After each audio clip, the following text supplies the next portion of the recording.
Welcome. Before we step into this disturbing true story, take a moment and tell me where you're watching from.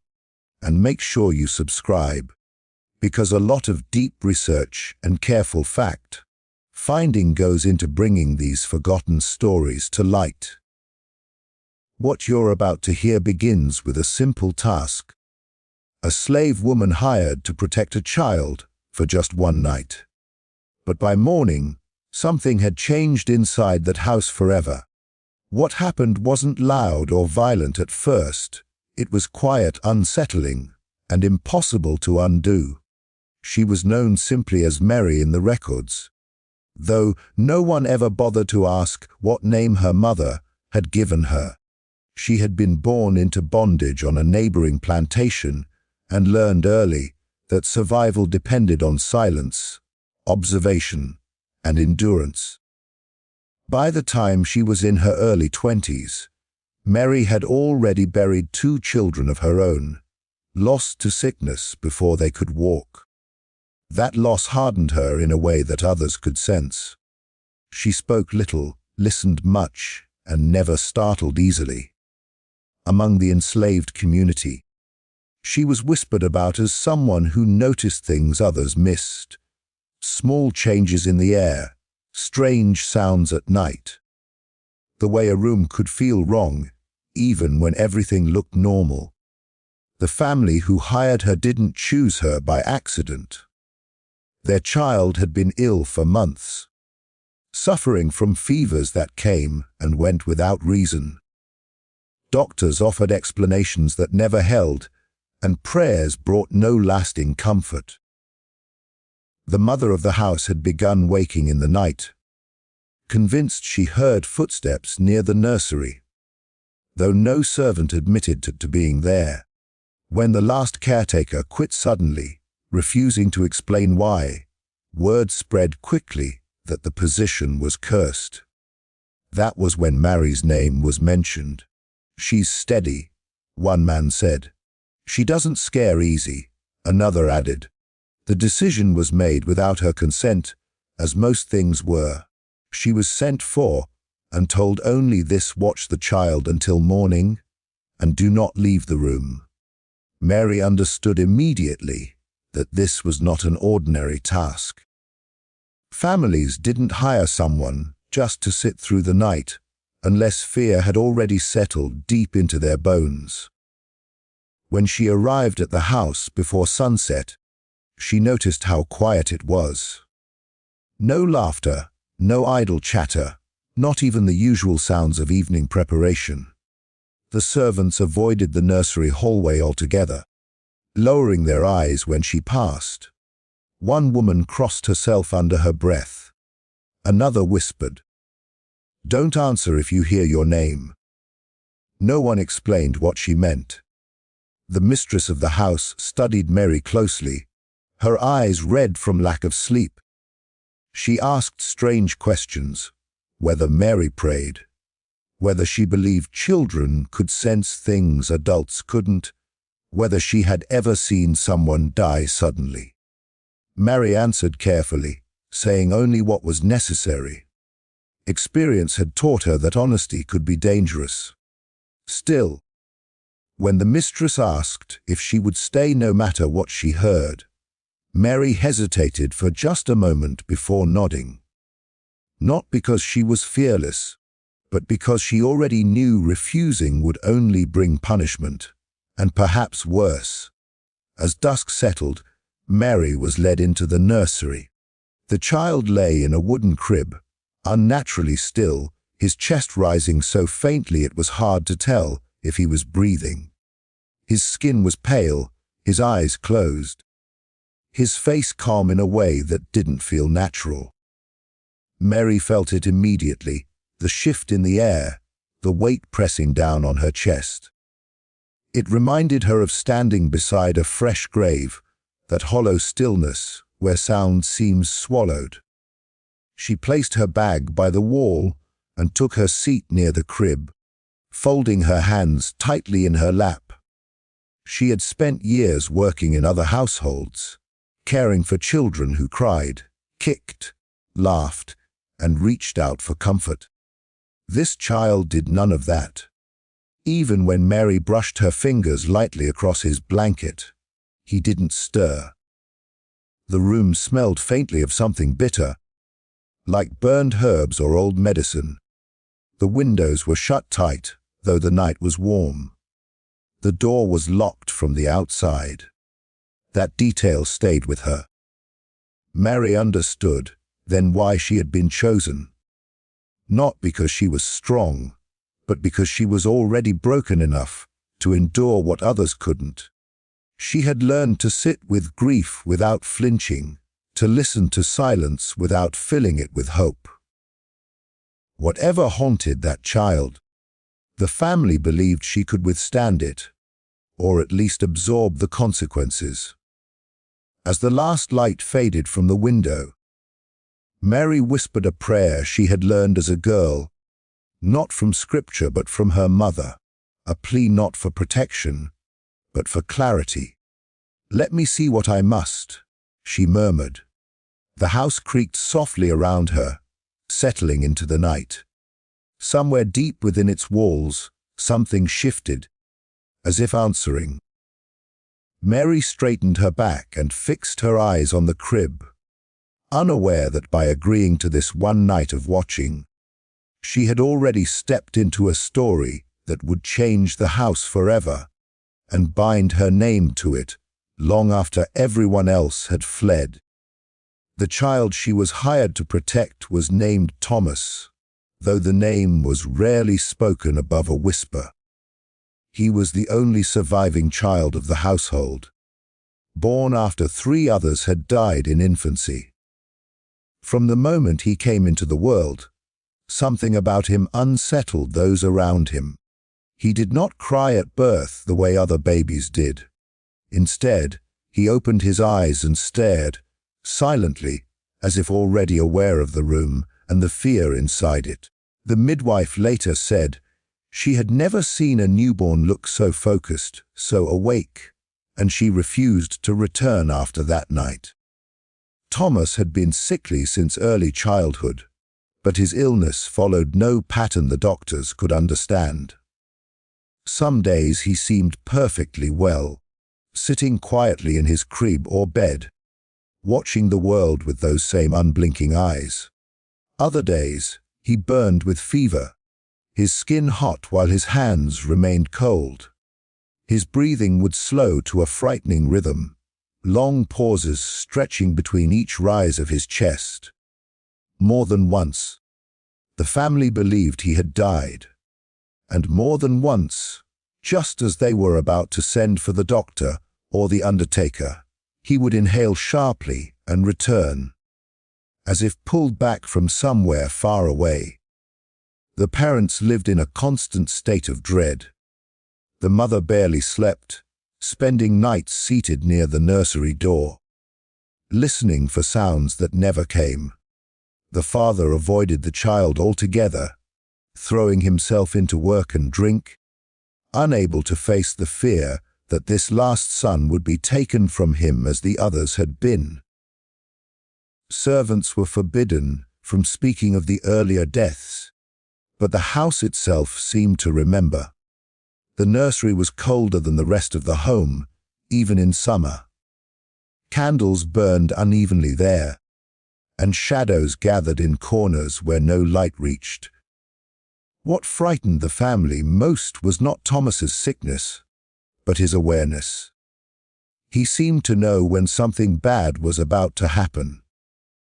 On 2 occasions, he had woken suddenly in the night, staring toward the doorway, his small fingers curling into the blanket. Hours later, tragedy followed. Once, a servant fell down the back stairs and broke her neck.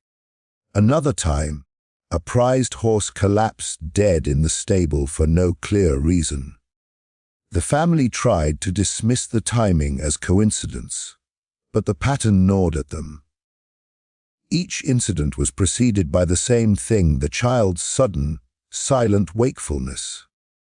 The night Mary was hired, the fear had reached its peak. Thomas had refused food all day and had not spoken a word.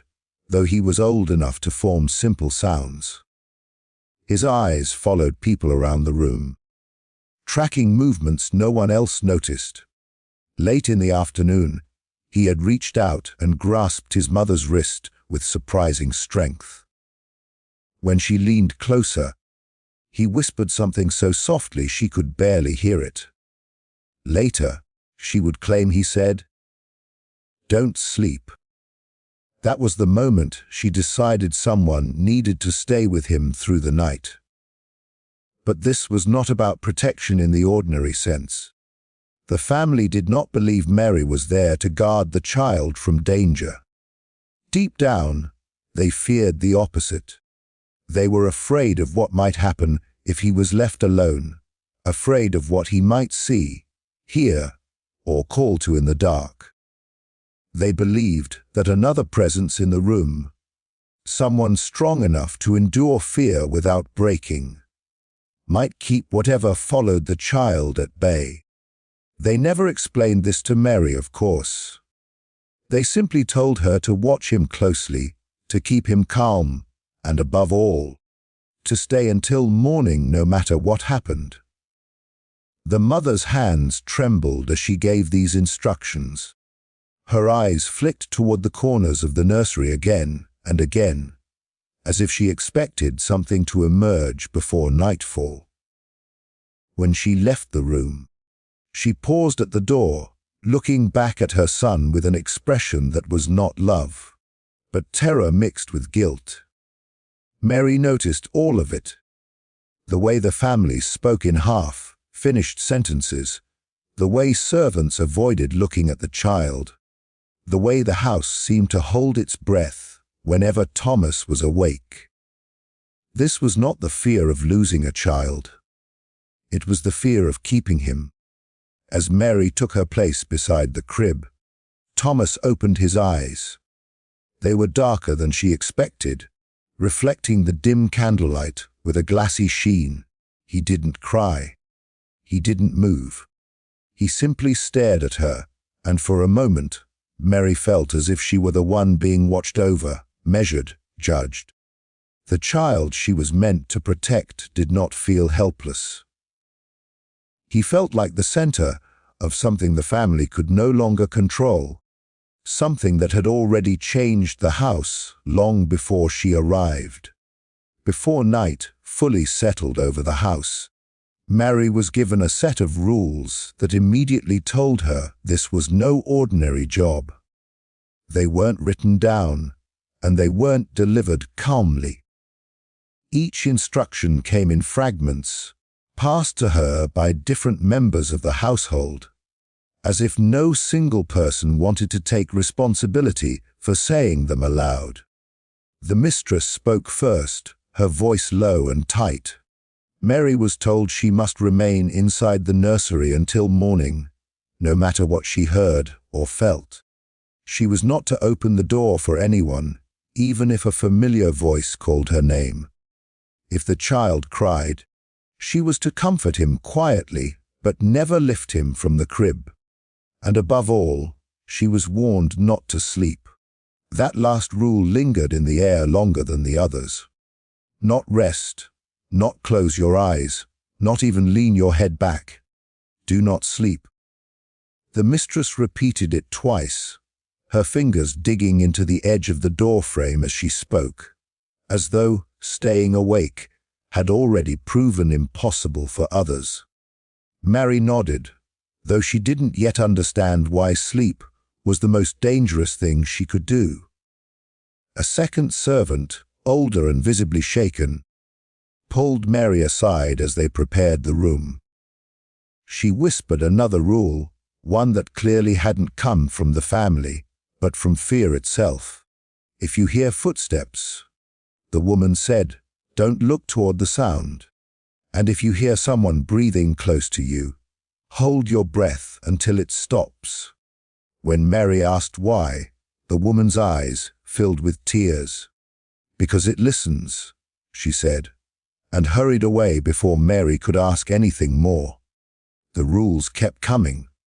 The father of the house, who had avoided the nursery until that moment, stood stiffly in the doorway and added his own condition. The candle must stay lit all night.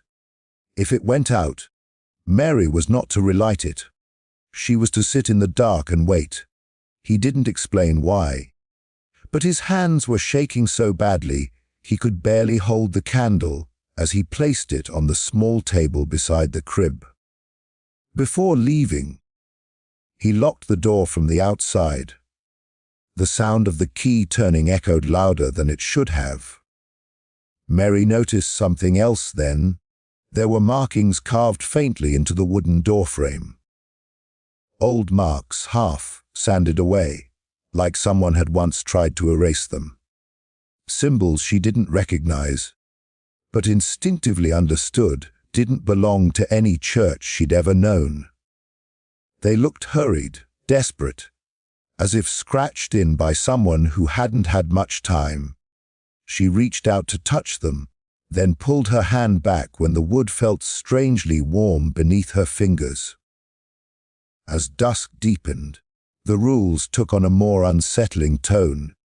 She was told not to sing to the child, no matter how restless he became. Lullabies, prayers spoken aloud, even humming were forbidden after midnight. Silence, they said, was safer. She was also warned never to repeat anything the child might say during the night. Even to herself, words carry, the mistress whispered, and some words don't forget where they've been. The strangest rule came last. It was delivered by the house's cook, a woman who had lived there longer than anyone else. She looked Mary straight in the eyes and said, "If the child asks you to come closer, don't. If he asks you to look under the bed, don't. And if he asks you your name," her voice cracked. "Lee." Mary felt a chill run through her, though the room was warm. Children asked questions. That was normal. But the fear in the cook's voice suggested this child's questions were different, that answering them carried consequences no one wanted to explain. Mary nodded again, her throat too tight to speak. By the time the last rule was given, the house had grown unnaturally quiet. Even the usual evening sounds, distant voices, the clatter of dishes, footsteps in the hall, had faded. It was as if the entire household was retreating, drawing a line around the nursery and leaving whatever happened inside it to unfold alone. Mary sat down beside the crib, mentally repeating the rules like a prayer. Don't sleep. Don't open the door. Don't lift the child. Don't sing. Don't speak certain words. Don't answer honestly. Each rule felt less like guidance and more like a boundary, thin, fragile lines meant to hold something back. And Mary couldn't shake the feeling that these rules hadn't been invented out of caution, but learned through loss. As the final sliver of daylight disappeared from the window, the candle flame flickered once, then steadied. The child lay still, his chest rising slowly, his eyes closed. Mary listened to the silence, already aware that it wasn't empty. It was waiting. And whatever rules had been created to survive this night, she suspected they had already failed someone before her. As the night deepened, Mary began to understand that the house itself was part of what she was meant to endure. It did not behave like an ordinary place after dark. The walls creaked not with the slow settling of old wood, but in sharp, deliberate sounds, as if someone were moving carefully just out of sight. The candle flame beside the crib stretched and shrank without reason, bending sideways even though the air was still. Mary sat upright, hands folded, eyes fixed on the child, reminding herself again and again of the rules. For the first hour, nothing happened. The child lay quiet, his breathing steady but shallow. Mary almost allowed herself to believe the fear surrounding this house had grown larger than the truth. But then she noticed something small and wrong. The shadows in the corners of the nursery were shifting independently of the light, thickening and thinning as though they were breathing. When she glanced toward the window, the darkness beyond the glass felt closer than it should have been, pressed up against the pane, listening. Sometime after midnight, the child's eyes opened. Not suddenly, not with a start, but slowly, deliberately, as if he had been awake for a long time already and was only now choosing to be seen. He didn't cry. He didn't move. He simply stared at the ceiling above him, his gaze tracking something Mary could not see. Her chest tightened. She remembered the rule about not asking questions, not speaking unless necessary, so she stayed silent, watching his small fingers curl and uncurl against the blanket. Then came the first sound. It was faint, almost gentle, a soft shuffling noise near the door. Not footsteps exactly, but the sound of something being dragged lightly across the floor. Mary felt the instinctive urge to turn her head, but she stopped herself just in time. Another rule echoed in her mind: if you hear footsteps, don't look toward the sound. She fixed her eyes on the crib instead, though every nerve in her body screamed for awareness. The sound moved closer. She could feel it now, not hear it, a pressure change in the air, like someone standing too close behind you. Her breath caught. The older servant's warning returned to her: if you hear someone breathing close to you, hold your breath until it stops. Slowly, carefully, Mary inhaled once and then held it. The silence grew heavy, stretching unbearably long. Then, just inches from her ear, she felt warmth, an exhale that was not her own. It lingered, slow and curious, before finally fading away. Only then did Mary allow herself to breathe again, her lungs burning. The child shifted in the crib. His head turned toward her, his eyes locking onto hers for the first time. In the dim candlelight, they looked darker, deeper, as if reflecting something far older than the small body they belonged to. His lips parted slightly, and for a moment Mary feared he would speak. Her heart pounded so hard she was certain he could hear it. Instead, he smiled, not wide, not joyful, but knowing. A smile that did not belong on a child's face. Minutes passed. Or hours. Time inside the nursery no longer made sense. At some point, Mary noticed that the candle had burned lower than it should have. The wax pooled thickly at the base, forming strange shapes that made her stomach twist. One shape looked almost like a hand reaching upward. She forced herself not to look too closely. The father's rule echoed in her mind: if the candle goes out, don't relight it. She prayed silently that it would last until morning. Then the whispering began. Not voices she could understand, but fragments of sound, half words, sighs, the suggestion of speech brushing against her thoughts. They seemed to come from the walls, the floor, even the ceiling above her. Mary pressed her lips together, refusing to respond, refusing to acknowledge them. She had learned long ago that attention could be an invitation. The child stirred again, more restless now. His fingers gripped the edge of the blanket, tightening until his knuckles turned pale. His eyes flicked toward the space beneath the crib. Slowly, deliberately, he raised one hand and pointed downward. Mary's blood ran cold. The cook's warning surfaced with terrifying clarity: if he asks you to look under the bed, don't. The child's lips moved, forming a word without sound. She couldn't hear it, but she understood the meaning all the same. Come closer. Look. Mary remained where she was. Her muscles screamed in protest, her instincts battling each other, every maternal urge urging her to protect, every survival instinct begging her to stay still.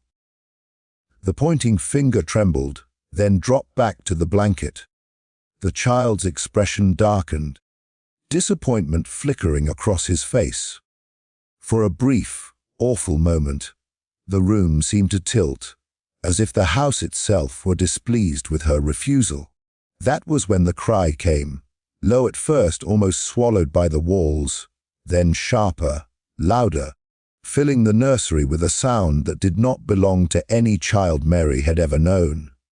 It wasn't pain, it wasn't fear. It was a call. The candle flame guttered violently, shadows leaping across the walls as if trying to escape.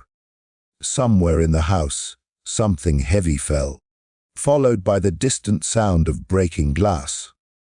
Mary squeezed her eyes shut, whispering her mother's prayer again and again, not daring to move, not daring to answer. The cry faded as suddenly as it had begun, leaving behind a silence so complete it rang in her ears. When she opened her eyes, the child lay still once more, his face calm, his eyes closed. The night continued, but Mary knew then that what she had witnessed was only part of it. Whatever lived in that house had revealed itself to her, not fully, but enough to mark her.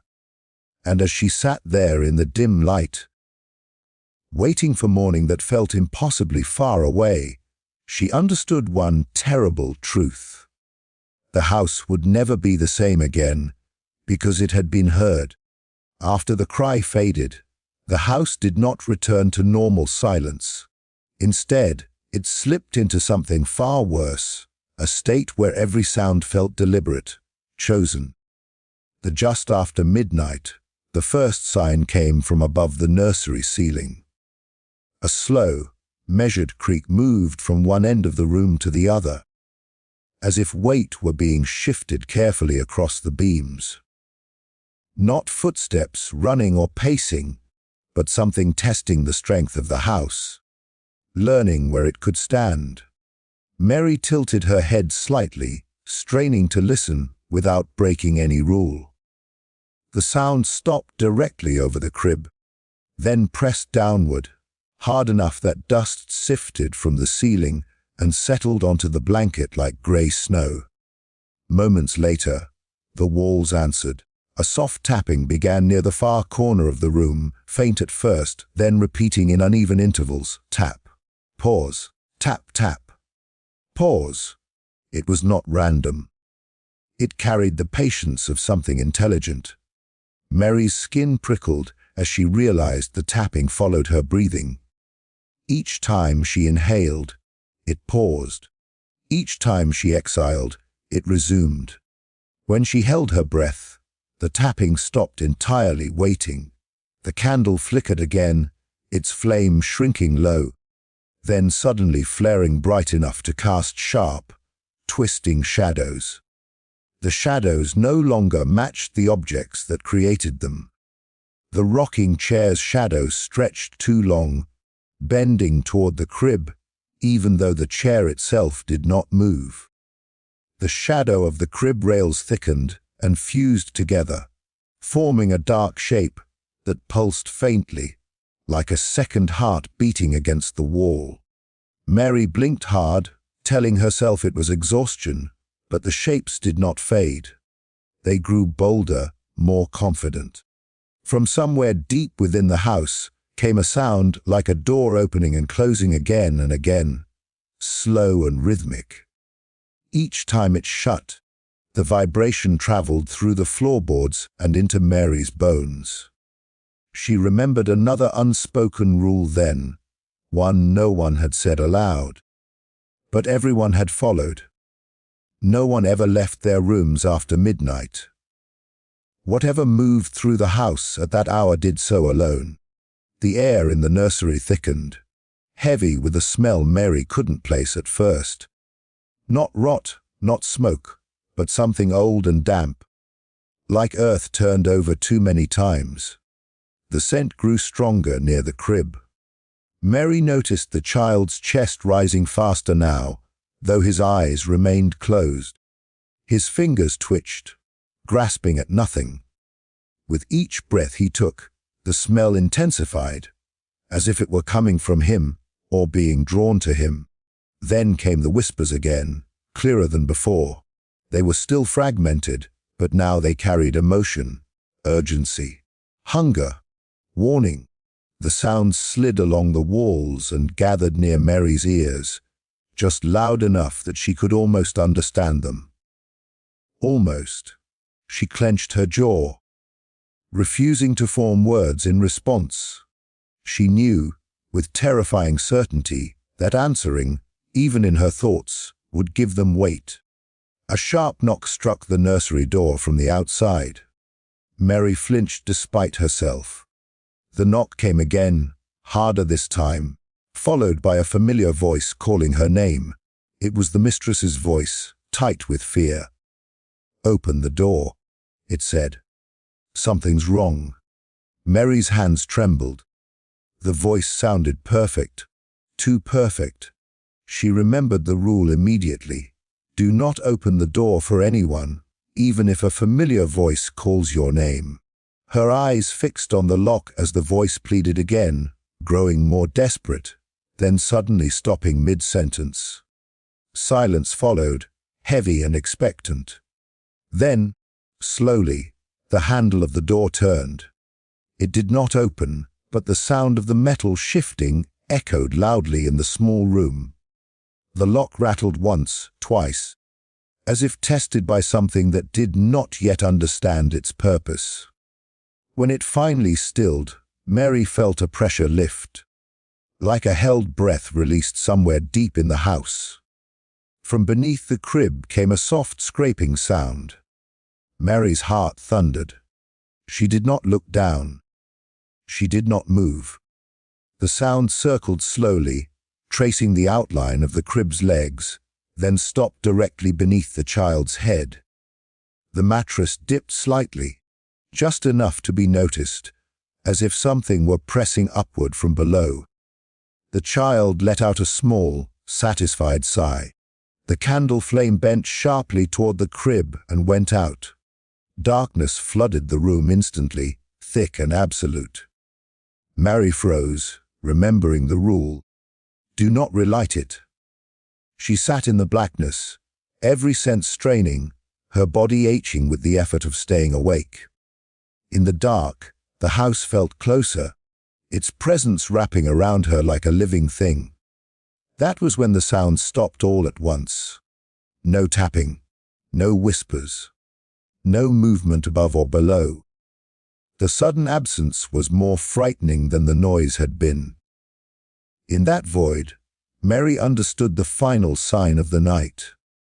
Whatever had been testing the house, calling out, pressing against its limits, was no longer searching. It had found what it came for. The child's breathing slowed. The smell faded. The pressure eased. Somewhere far away, a rooster crowed too early, confused by the unnatural stillness. Mary remained seated in the darkness, heart pounding, knowing that when morning came, the house would still be standing, but it would never again be empty. Morning did not arrive the way it should have. There was no gradual softening of the dark, no birdsong easing the night away. Instead, the nursery seemed to wake all at once, as if the house had decided it was time. A thin grey light pressed through the window, flat and colorless, revealing a room that felt wrong in subtle, unbearable ways. Mary realized she had not moved all night. Her muscles were locked, her joints stiff, her eyes burning from refusing sleep.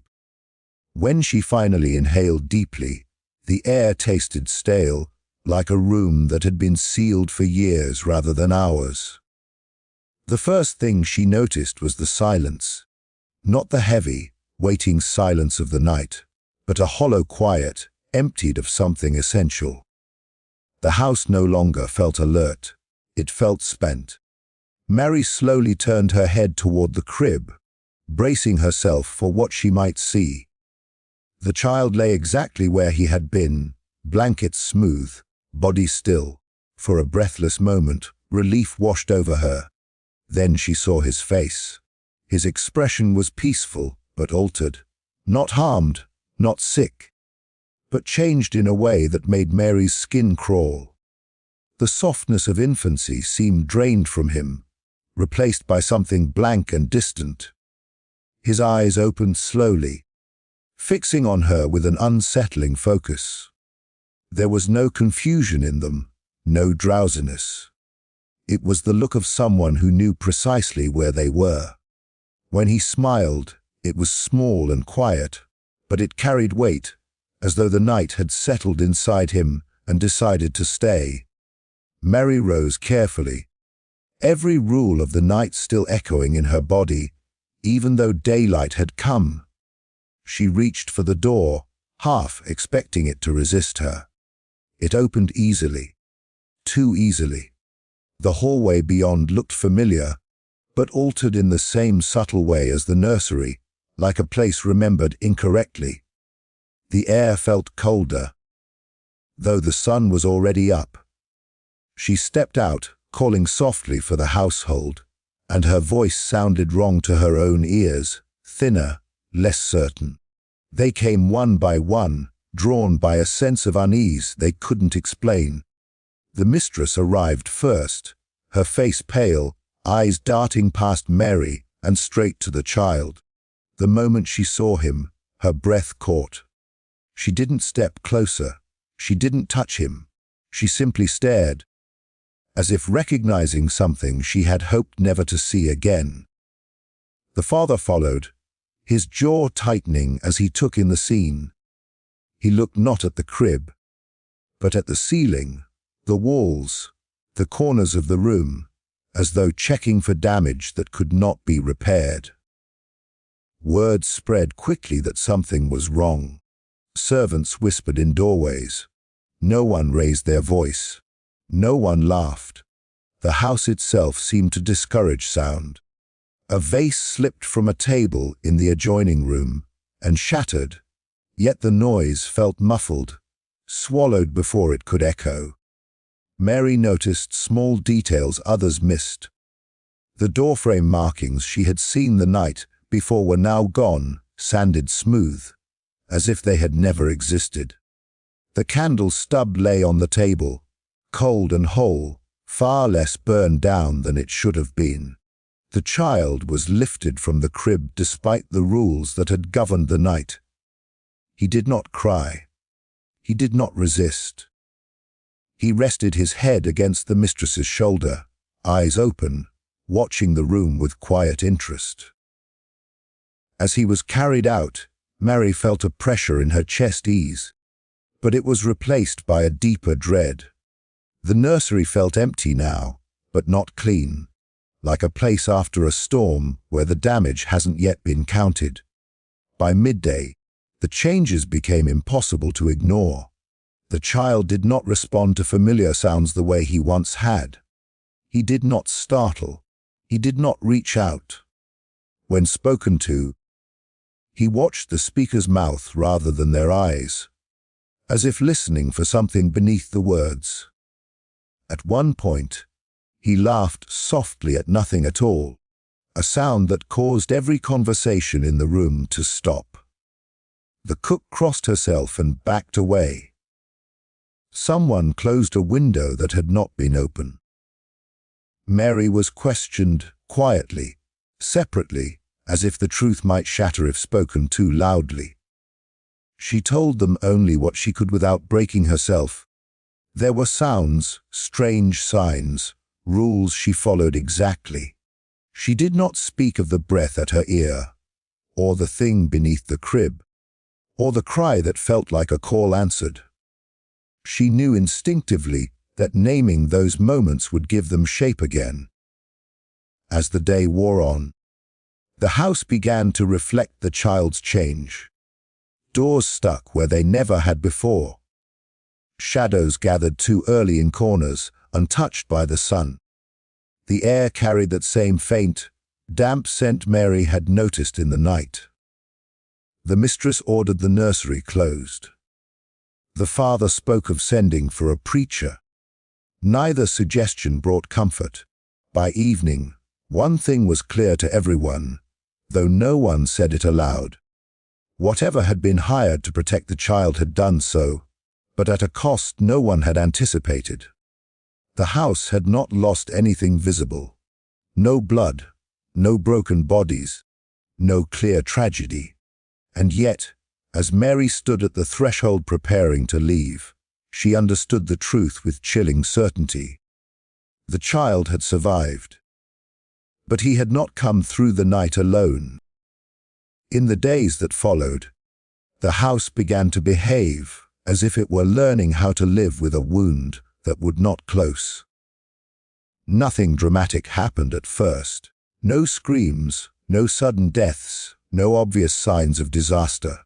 Instead, the change crept in quietly, settling into routines and corners, reshaping the household from the inside out.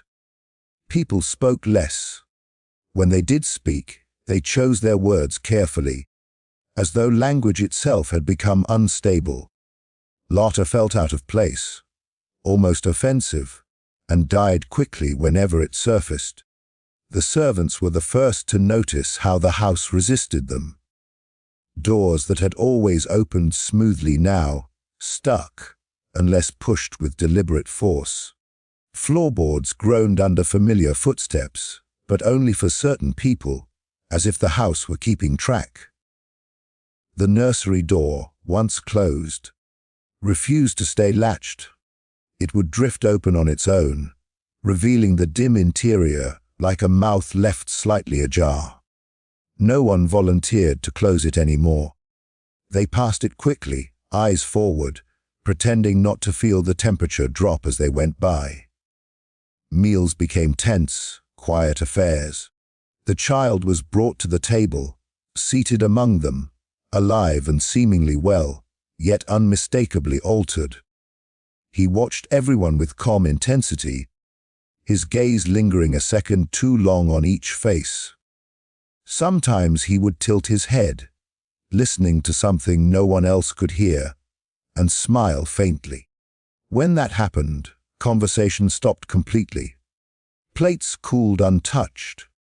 Silverware rested motionless in trembling hands. The mistress began excusing herself early, unable to bear the weight of his attention. At night, sleep abandoned the household. Those who tried to rest reported the same unsettling sensation, the feeling of being observed from just beyond the edge of vision. Not threatened, not attacked, simply watched. Candles burned down faster than they should have. Mirrors reflected rooms that seemed subtly wrong, angles stretched, shadows misplaced. One servant swore she saw a second reflection move half a second after she did, correcting itself too late. She refused to use mirrors after that. The father attempted to impose order, insisting that routine would restore normalcy. He ordered repairs, had doors rehung, hinges replaced. The carpenter left halfway through the second day, pale and shaken, refusing payment. He said the walls felt warm beneath his tools, like skin. No one argued with him. The child's presence seemed to anchor whatever had changed. When he was carried through the house, the air grew heavy behind him, like a wake. Animals avoided him. The family dog, once gentle and loyal, began growling whenever the child came near, hackles raised, eyes wide with panic. Within a week, the dog slipped its collar and ran. It did not return. Chickens stopped laying eggs. Horses refused to enter the stable nearest the nursery. These were small things, easily dismissed, yet together they formed a pattern no one wanted to acknowledge. Mary did not stay long after that morning, but the house followed her anyway. She noticed it in the way silence gathered around her wherever she went, how people hesitated before speaking to her, sensing something they could not name. At night, she dreamed of the nursery, of a crib rocking gently on its own, of whispers threading through the walls. She woke with the taste of damp earth in her mouth, and the certainty that the house had not let her go completely. Back at the plantation, the family's decline was slow and unmistakable. Visitors stopped coming. Those who did arrive left early, citing headaches, nausea, a feeling of unease they could not shake. Business suffered. Accidents became more frequent, small at first, then severe. A fall down the stairs. A fire that started without a spark. Illness that lingered, resistant to treatment. Each event was explained away, but the explanations grew thinner with time. The child continued to grow, though not as children should. He spoke late, and when he did, his words carried an unsettling precision. He asked questions that made adults uncomfortable. Questions about death, about what remained after breath stopped, about whether houses remembered the people who lived inside them. When told not to ask such things, he accepted the correction calmly, filing it away rather than forgetting. The house itself aged quickly after that night. Wood warped, paint peeled, cracks appeared in walls that had stood solid for decades. The air never quite warmed, even in summer. People said it felt like the house was always waiting for night to return. And when darkness fell, lights glowed faintly in rooms no one occupied. Shadows moving behind curtains that should have been still. No single moment marked the household's ruin. There was no final scream, no dramatic collapse. Instead, life drained away piece by piece, until what remained was a place avoided, whispered about, and eventually abandoned. Locals would later say the house had been cursed, but those who knew better understood it was something else entirely. The house had survived the night. So had the child. But survival was not the same as escape. What passed between them had bound them together, reshaping both in ways that could not be undone. And long after the doors closed for the last time, people passing by swore they could still hear it, a faint, distant sound drifting from within. Not a cry of pain or fear, but a quiet, patient breath, as if the house itself was still awake, still listening, still alive. Years passed, and yet no one was ever able to give the events of that night a name that truly fit. Records existed, but they were incomplete, carefully worded, softened by time and fear. Birth logs listed the child as healthy. Property records noted the house's eventual abandonment without explanation. Church documents mentioned prayers requested for unnamed disturbances, spiritual unease, and a household out of alignment. Nothing directly described what happened, and that absence became part of the mystery itself. The silence in official history felt intentional, as though the truth had been gently folded away rather than erased outright. Those who lived nearby told different versions, each shaped by memory and distance. Some said the slave woman had done something forbidden. Spoken words she should not have known, crossed a line meant to remain invisible. Others claimed the child had been marked long before that night, and the house merely revealed what was already there. A few insisted nothing supernatural had happened at all. That fear and exhaustion had twisted perception until ordinary sounds became signs and shadows became threats. Yet even the skeptics lowered their voices when speaking of it, as if disbelief offered no real protection. What troubled historians most was how consistently certain details appeared across accounts that should not have aligned. The insistence on rules, the emphasis on sound rather than sight, the repeated mention of the house feeling awake. These elements surfaced in diaries, letters, oral stories passed down through generations, even when the storytellers disagreed on everything else. It suggested a shared experience, or at least a shared understanding that something fundamental had been disturbed. The child's later life, if it can be traced at all, remains fragmented. Some records suggest he was moved away quietly, sent to another household where his history was unknown. Others imply he remained nearby, living a life that outwardly appeared ordinary. There are hints of incidents, moments that unsettled those around him, but nothing definitive enough to anchor a conclusion. The trail dissolves, leaving behind questions rather than answers.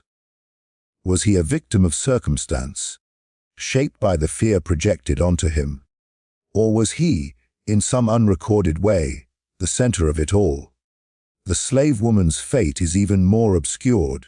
Her name appears once or twice, then vanishes. No death record, no sale document.